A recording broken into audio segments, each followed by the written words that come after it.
Good evening and welcome to our election coverage here on Casa Fox 2. The attack ads are gone. That campaigning is all over. Tonight we're looking at the results. You know, we called the race for governor short about 35 minutes ago. We want to make another call right now before we go any further. In District 2, we are now calling that race for former Congressman Steve Pearce. He has defeated incumbent Democrat Harry Teague. So District 2 has gone to Steve Pearce. That's another Republican victory tonight. He's up by 12 points now, and 32%, almost a third of the vote is in. So Steve Pearce has won that tonight. Takes back the House seat he had for 2 terms already. For 2 terms. All right, let's get down to the governor's race. We called that at 8:35 tonight. Now, Susana Martinez has been down in Las Cruces, and that's where News 13's Jessica Garate is. Jessica? It is a large, excited crowd here. As you can see, a packed house. These people ready to celebrate. Everyone told us they were confident Susana Martinez would win, and she did. Now everyone is just waiting for her to come down from her hotel room and give her speech. Martinez has been the Doña Ana County District Attorney since 1996. She's come a long way since first entering the governor's race in July 2009. She had name recognition in southern New Mexico, but many wondered if she could gain support statewide.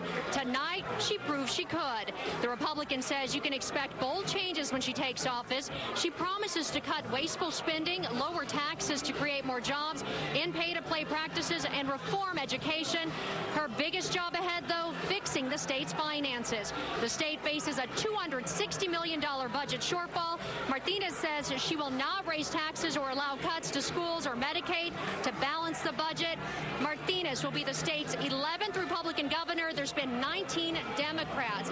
Then the Martinez campaign says that she will be down as soon as her opponent calls her, and then she will, once her opponent calls her, she will come down and give her speech. Of course, keep it here for that speech. Back to you. All right, Jessica, and we will be there as soon as Susana Martinez comes down and talks to her supporters. Well, one of the closest races that we've been watching today is the District 1 congressional race. But you know what? Before that, are we going to go to Dennis? I think we're going to go to the Democratic Let's try to see if Diane Dennis, if there's anything going on at her headquarters. Kim, are you there? Hello? Hello?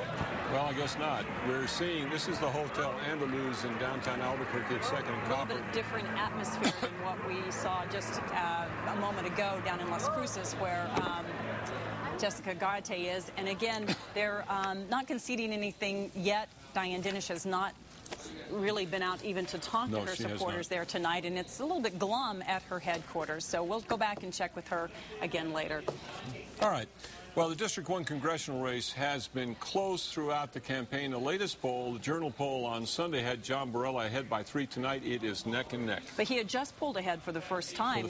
In that poll. And again, let's take a look at it. It is still so close. 50-50 at this point, with Heinrich up by what, just fewer about than 100. Not quite 100 votes at this point. So, and what we're hearing behind the scenes is that Heinrich is doing actually better in Bernalillo County, while John Barela is doing overall better in the district, which includes parts of Torrance and Sandoval counties.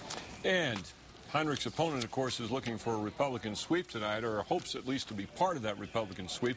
News 13's Tim Maestas is with the Barela campaign at the Hilton Hotel.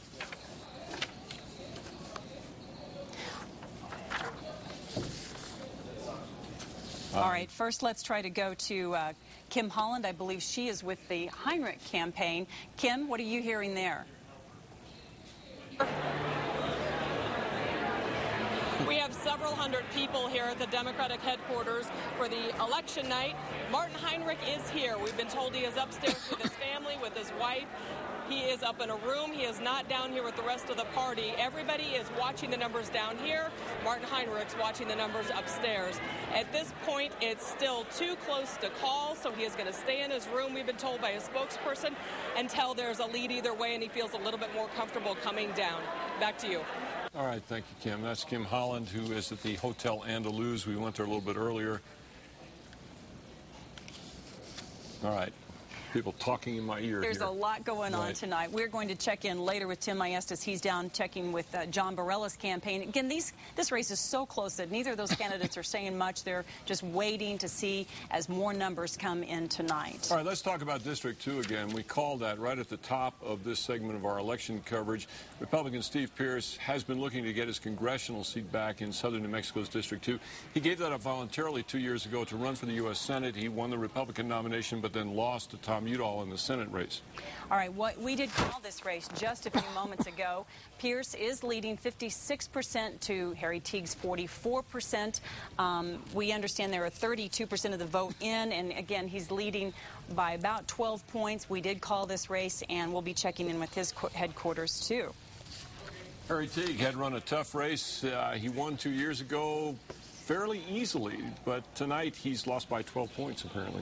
You know, and part of this may be that pendulum swing that we're seeing. I mean, for the first time 2 years ago, we had a complete Democratic delegation in New Mexico elected, and now we're seeing at least in one of those congressional seats a Republican victory tonight. All right. Ian Schwartz is live downtown here in Albuquerque, where they're keeping track of the votes in Bernalillo County. So far, they've been coming in pretty well without a lot of problems. Ian?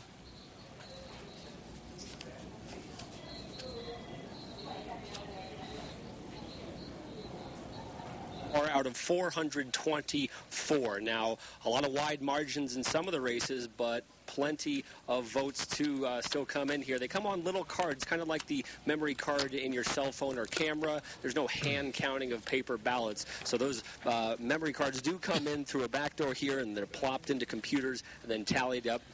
Joining me now is the county clerk, Mally Toulouse Oliver, joining me. Who has reported as far as the areas of the city, downtown obviously reporting first because it's closest. What's left? What's out there? Kind of give us an update. Right about now we have about a fourth of the precincts in countywide, and they always come in from the closest area first. So we have had downtown, the near North Valley, the Old Town area, some of the Southeast Heights come in so far. So we're still waiting on the Northeast Heights. We're waiting on the West Side, and of course we do have precincts all the way out in Tijeras and some other far-flung parts of the county. And these votes yet to come in can still make a difference in some of these close races? Absolutely. Look at the races tonight. The congressional race, the last I looked, was about a 1,600 vote difference, so every vote is counting tonight. Okay, so you're going to stay pretty busy. How late do you think we're going to be here, and how late until voters get some answers? The last precinct level results will be coming in tonight, probably around 11:30, maybe as late as midnight, hopefully not that late. And we'll only have a handful of hand tallies and things like that outstanding, but we'll know exactly what we're dealing with at the end of the night. Okay, thanks so much for your time. We're going to keep it here, keep an eye on these things coming in. If there's any problems, you'll be the first to know it, but keeping busy here, keeping an eye on those memory cards and getting those votes in. All right, thank you, Ian. The clerk's been very busy today. First of all, there were more than 80,000 early in-person votes here in Bernalillo County. Early in-person voting ended last Saturday. A lot of people chose to do that, obviously 80,000. There were more than 43,000 absentee ballots out. Polling locations here in Albuquerque today reported light but steady turnout. Well, the Democrats really wanted a big turnout today, and they didn't get that, and we're starting to see a lot of the consequences of that in some of these races tonight. The biggest complaint from the voters seemed to be not long lines, but how long the ballot was today. There was a lot for people to do on the ballots. We see a little exciting video of people voting there. Not real exciting.